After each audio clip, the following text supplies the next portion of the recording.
June 10, 1912. What should have been an ordinary summer night in Villisca, Iowa, turned into a nightmare that still haunts the town.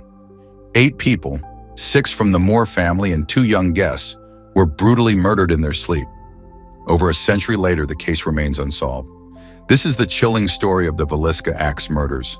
Villisca was a quiet farming community where everyone knew each other. The Moore family, led by Josiah and Sarah Moore, were well respected. On the evening of June 9, 1912, they attended a church service with their 4 children, Herman, Catherine, Boyd, and Paul. That night, the Moores invited 2 young friends, Lena and Ina Stillinger, for a sleepover. No one could have imagined the horror that awaited them. When the Moores didn't emerge the next morning, their neighbor, Mary Peckham, grew concerned. After knocking on the door with no response, she called Josiah's brother, Ross. What he found inside would scar him and the town forever.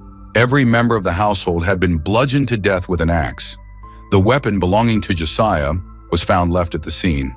The killer had struck each victim in their sleep, covering their faces afterward. The investigation quickly began, but it was plagued by missteps. Curious townsfolk trampled through the crime scene, contaminating evidence. Despite the chaos, certain chilling details emerged. The killer had methodically covered mirrors and windows, perhaps to avoid seeing their own reflection or to obscure the scene from the outside.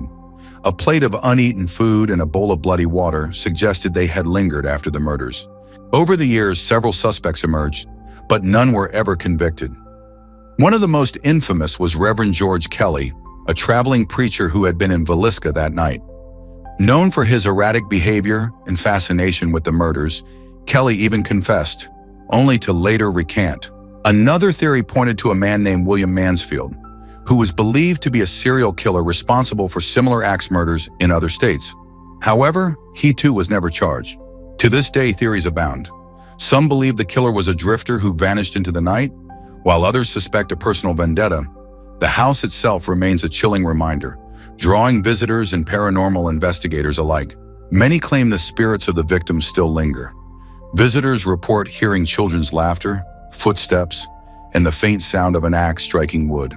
The Villisca Axe Murders left a permanent scar on this small town and remain one of America's most chilling unsolved crimes. Who do you think was responsible for this brutal massacre? Share your theories in the comments and don't forget to subscribe to Gritty Histories for more haunting tales from the past.